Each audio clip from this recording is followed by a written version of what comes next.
Olá pessoal, dando continuidade aqui no nosso curso de Física 3.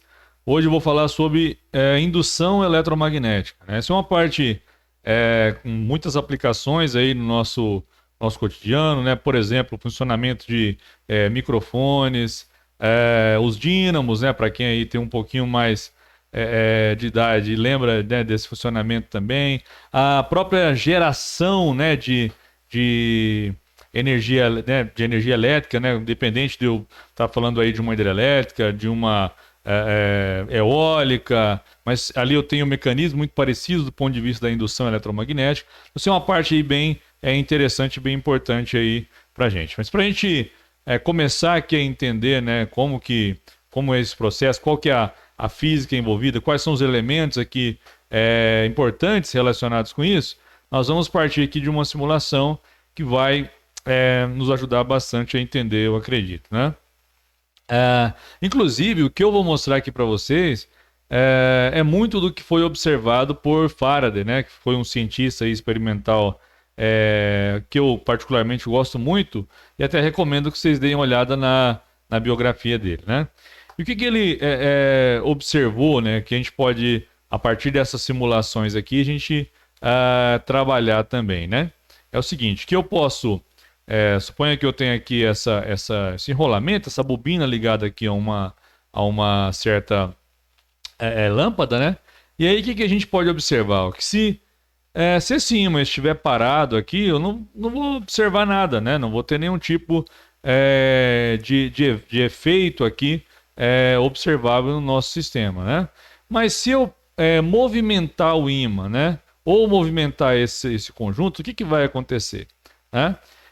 Ou seja, se eu tiver um movimento relativo aqui, será que vai ter alguma consequência, algum efeito importante? Né? E nós podemos ver que sim, né?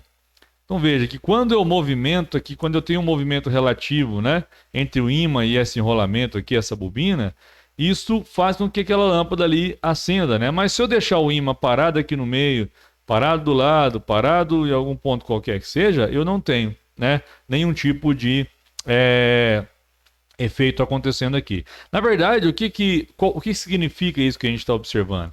Quando eu tenho um movimento relativo aqui, isso leva ao aparecimento de uma corrente induzida no meu circuito. Então, a lâmpada acender ali nada mais é do que a indicação de uma corrente, né, passando ali através do filamento dessa lâmpada, né? E essa corrente, veja que aqui não tem um circuito ligado a nenhuma fonte, né, de alimentação, ela é proveniente desse movimento relativo entre o ímã e a bobina, o enrolamento aqui, certo? Nós vamos entender depois que o que é importante aqui é uma determinada grandeza chamada fluxo magnético, né? Mas já o que foi observado por Faraday já é importante. O que nós podemos também observar é o seguinte, que esse movimento, conforme a orientação, a corrente vai ter um sentido diferente, ó. E eu consigo ver isso ali no ponteiro, né? Ali está a tensão, então uma força eletromotriz induzida, né? O que podemos associar também é uma corrente induzida, né? Sem problema, né? Então a gente vai relacionar mais diretamente a uma força eletromotriz induzida, mas é claro que eu posso associar a uma corrente induzida e ali ficava evidenciado naquele caso com a lâmpada acendendo. Mas aqui a gente pode observar também que de acordo com o tipo de movimento que eu tenho, né? Esse ponteiro vai para um lado ou para outro, indicando que eu tenho um certo sentido aqui em relação ao processo de indução, né? Para a gente ver isso de uma outra forma, deixa eu pegar. Esse aqui, né? Olha, aqui eu tenho dois tipos de bobinas diferentes, né? Eu tenho um solenoide, né?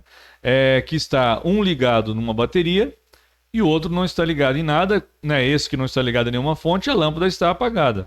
Agora, se eu tivesse aqui um movimento relativo, mesmo se tratando de um eletroímã, da mesma maneira eu teria ali o processo de indução, né? É óbvio, né? Porque se eu tenho um campo magnético aqui, não interessa se é um ímã permanente ou se é um eletroímã. Agora, eu poderia fazer de outra forma. Então, se eu deixar ele paradinho aqui, ó, não vai acontecer nada, né? Porque eu estou falando de uma bateria, de uma fonte contínua, né? E se ao invés disso eu tivesse uma fonte alternada, né? Ó, se eu tiver uma fonte alternada, aí a situação muda, né? Como é uma fonte alternada, isso vai levar a uma variação de fluxo, que a gente vai ver que é o que é importante, e eu tenho então o processo de indução, certo? Ok? E aqui eu poderia verificar isso também da mesma maneira que a gente fez no outro caso, né? Que ficaria aí oscilando, né?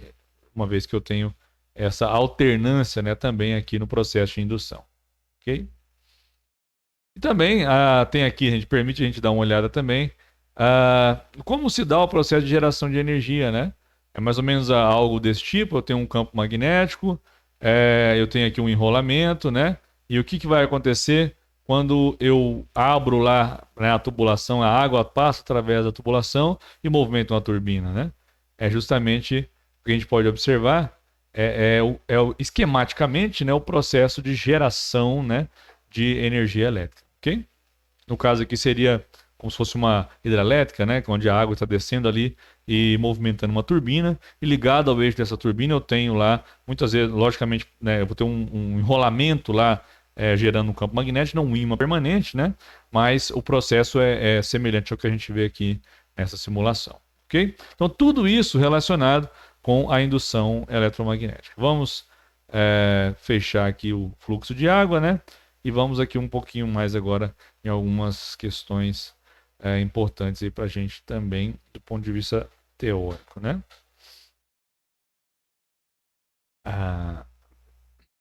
É melhor. Então nós temos aqui a indução eletromagnética, né?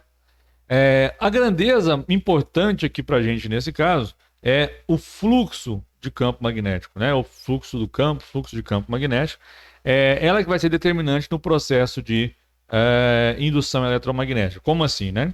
Esse fluxo, a gente pode dizer, vamos pensar que eu tenho ali uma área, né? É como se fosse uma espira quadrada, um plano ali que eu quero avaliar o fluxo através daquele plano. Se ele tiver daquela maneira ali, ó, a gente fala que o fluxo é zero. Por quê? Porque eu não tenho linhas de campo atravessando aquela área.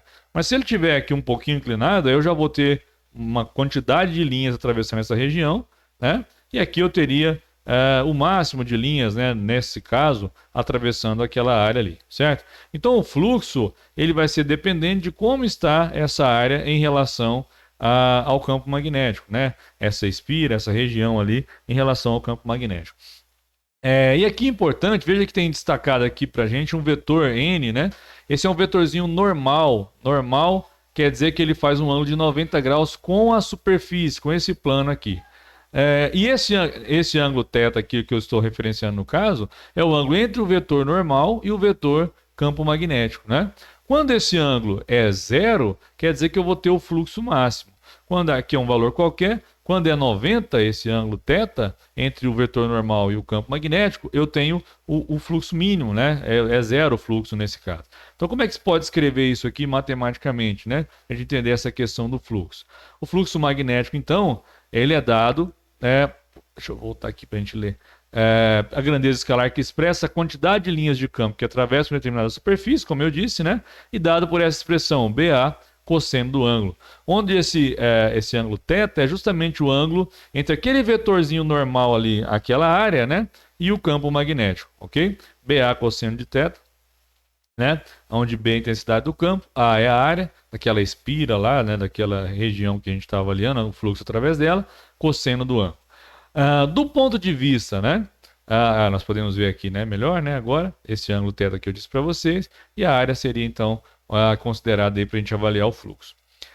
Do ponto de vista da indução eletromagnética, mais do que existir um fluxo, vai ser a variação desse fluxo de campo magnético. Então a gente já pode ter isso em mente, vai aparecer nos próximos slides, mas não interessa apenas que exista o fluxo, não basta apenas que exista o fluxo magnético, mas eu tenho que ter variação desse fluxo magnético para que aconteça a indução, né?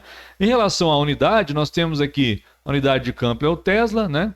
A unidade de área metro quadrado, aqui pegando o sistema internacional, a unidade de fluxo é o Weber, né? Essa é a unidade aí também considerando o sistema internacional, ok?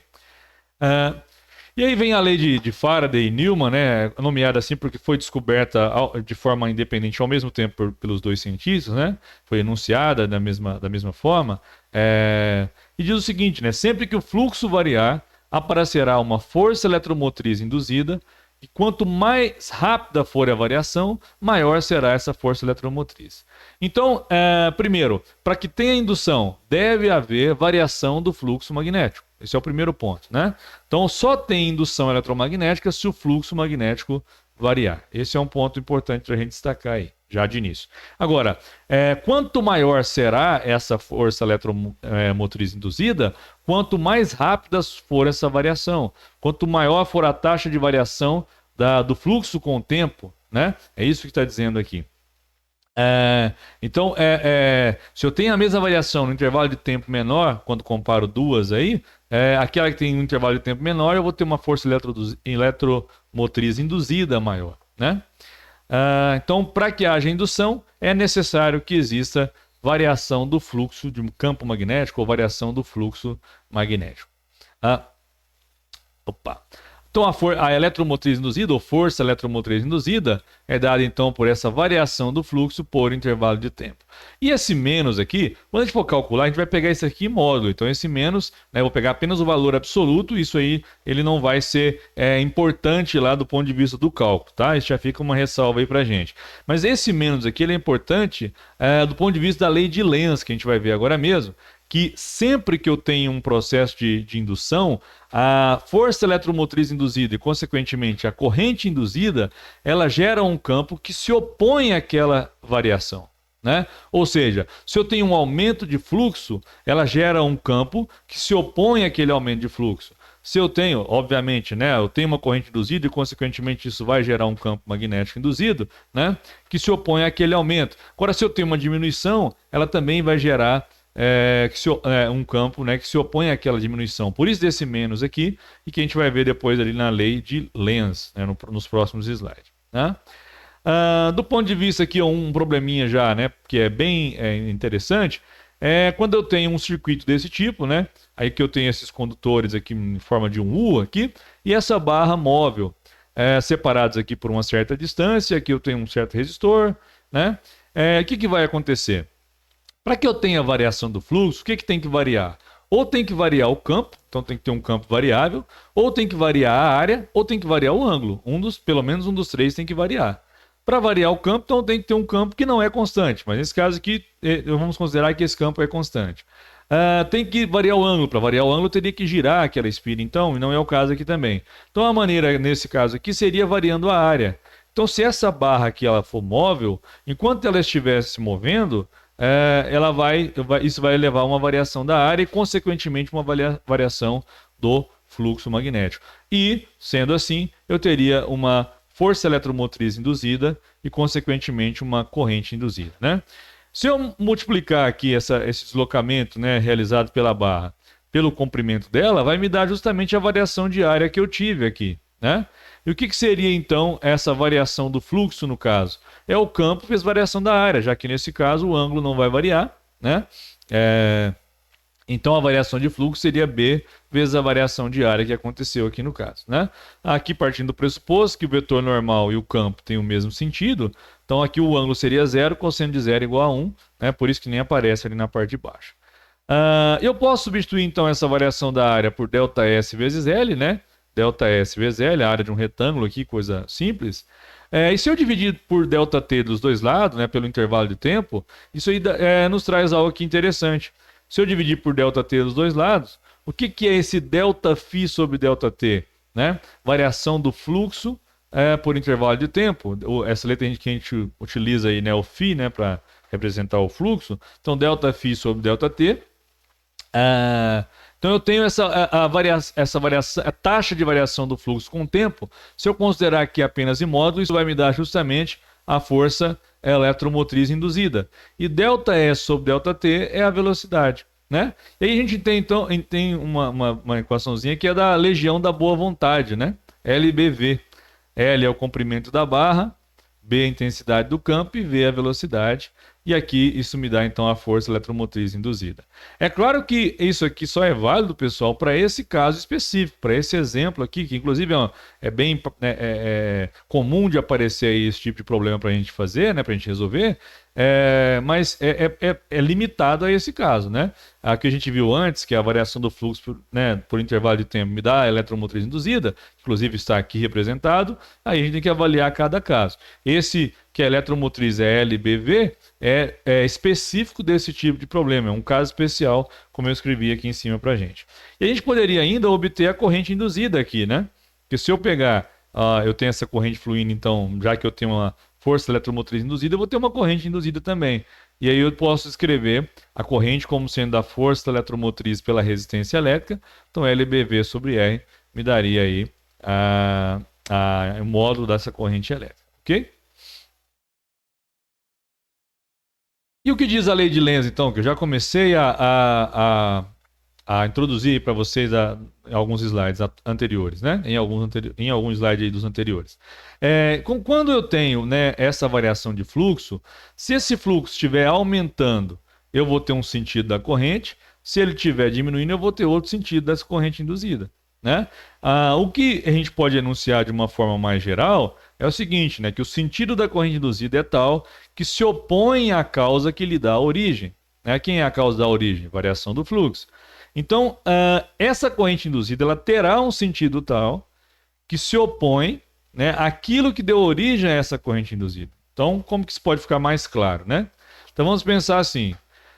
Primeiro você determina a direção do fluxo indutor, ou seja, aquele fluxo que vai induzir essa força eletromotriz e, consequentemente, a corrente. Primeiro a gente estabelece bem como é que é esse campo.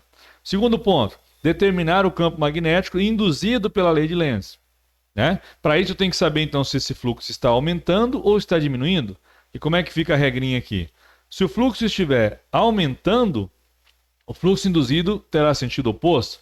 Se o fluxo estiver diminuindo, o fluxo induzido terá o mesmo sentido, né? Ou seja, se a causa que dá origem é um aumento de fluxo, o fluxo induzido ele vai se opor a isso. Então ele vai ter sentido oposto.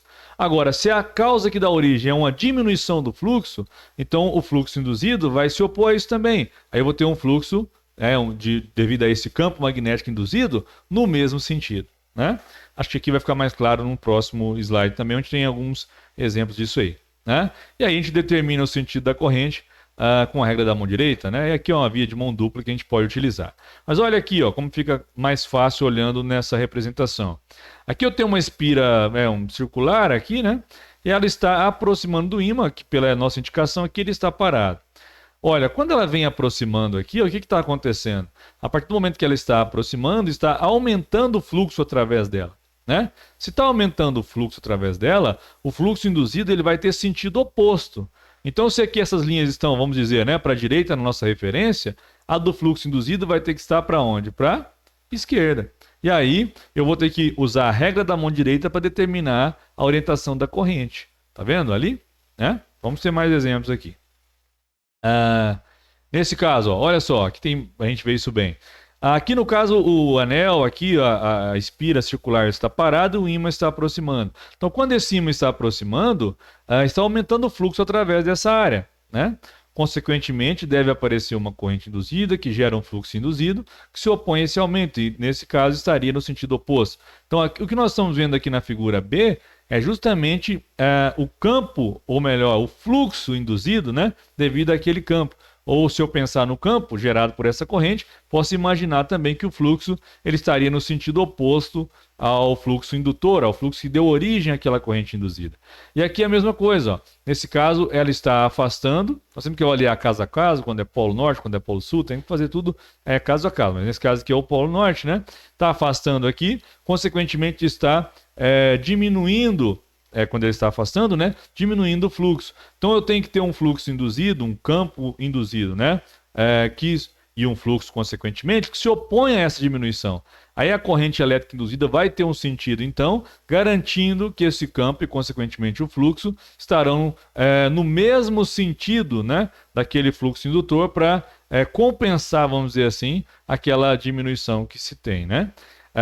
Então, é preciso a gente avaliar cada caso, avaliar se o fluxo está aumentando, está diminuindo, e aí, através disso, você determinar qual é a orientação da corrente induzida, do campo induzido, do fluxo induzido, isso aí se valendo da regra da mão direita que a gente já estudou em outros momentos, certo? Uma aplicação importante, né? Tem muitas aplicações, como eu disse para vocês, mas uma que a gente já pode destacar aí são, no caso, os transformadores, né? Porque como é que funciona um transformador? Seja um transformador desses pequenos que a gente tem em casa, nas placas, ou esse que a gente tem nos postes aí de energia, ou até um grandão que eu vou mostrar aqui para vocês. No transformador, a gente tem dois enrolamentos, que são chamados de primário e secundário, e esses dois enrolamentos, eles não têm contato elétrico entre si. Então, eu tenho primário e secundário, não estão em contato elétrico entre si, e aí é claro que eu vou ter algo de diferente ali para que eu consiga ter esse processo de indução eletromagnética. Já podemos destacar o seguinte: transformador não funciona em corrente contínua. Desculpem, transformador só vai funcionar em corrente alternada. Por quê? Porque nesse caso eu tenho enrolamentos fixos, não vão estar girando, né? A área é fixa, então o que tem que variar? O campo magnético. E se a corrente é alternada, quer dizer que o sentido da corrente estava alternando, consequentemente a orientação do campo magnético também está mudando. Com isso eu tenho um campo magnético variável, consequentemente eu tenho um fluxo variável. E essa é a condição para a indução eletromagnética. Então, transformador só funciona em corrente alternada, não funciona em corrente contínua. Né? E aí, como é que fica isso esquematicamente? Vamos olhar aqui. Nós temos um enrolamento primário, enrolamento secundário, né? Esse núcleo ferroso aqui, ele para aumentar, né, a permeabilidade magnética do meio, né? Sempre presente também nesse tipo de materiais. E aí nós temos aqui o número de espiras, esse NP seria o número de espiras no primário e o número de espiras no secundário. É claro que se eu quero um processo de transformação aqui de DDP, né, é importante ressaltar que eu não tenho transformação, a transformação de voltagem apenas, não de energia, né? Então essa transformação é apenas o quê? De DDP. Se eu tenho essa transformação de DDP aqui, para que isso ocorra, eu preciso ter um número diferente de espiras nesses dois enrolamentos. Porque se eu tiver a mesma quantidade de espiras nos dois enrolamentos, eu não vou conseguir ter essa transformação na voltagem, né? E aí nós temos então, né, que o número de espiras no primário está aqui o número de espiras no secundário. Qual que é a relação, né? Até porque não tem transformação de energia, a gente consegue mostrar essa relação, que a diferença de potencial no primário pela diferença de potencial no secundário é igual ao número de espiras no primário pelo número de espiras no secundário. Em relação à corrente elétrica, é o contrário, né? O número de espiras no primário pelo número de espiras no secundário é igual à corrente no secundário pela corrente no primário. Ok? Então, obviamente, aqui você vai usar de acordo com o que você quiser, né? Calcular corrente, DDP, né? Isola ali a parte da igualdade que é interessante, né? Aqui apenas de forma mais resumida. Mas aí eu tenho a razão entre a DDP no primário pelo secundário e o número de espiras no primário pelo secundário. Posso então considerar agora só essa outra parte. Número de espiras no primário pelo número de espiras no secundário igual a corrente elétrica no secundário pela corrente no primário. Ok? E aí, para vocês aí de curiosidade, né, um pequenino, né, transformador, né?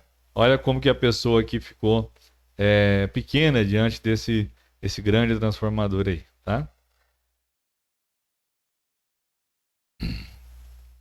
Então era isso, pessoal, que eu queria falar para vocês nessa aula, né, sobre a indução eletromagnética, né? Espero que vocês tenham conseguido acompanhar, entender bem os princípios aqui relacionados com a indução eletromagnética e até um próximo vídeo.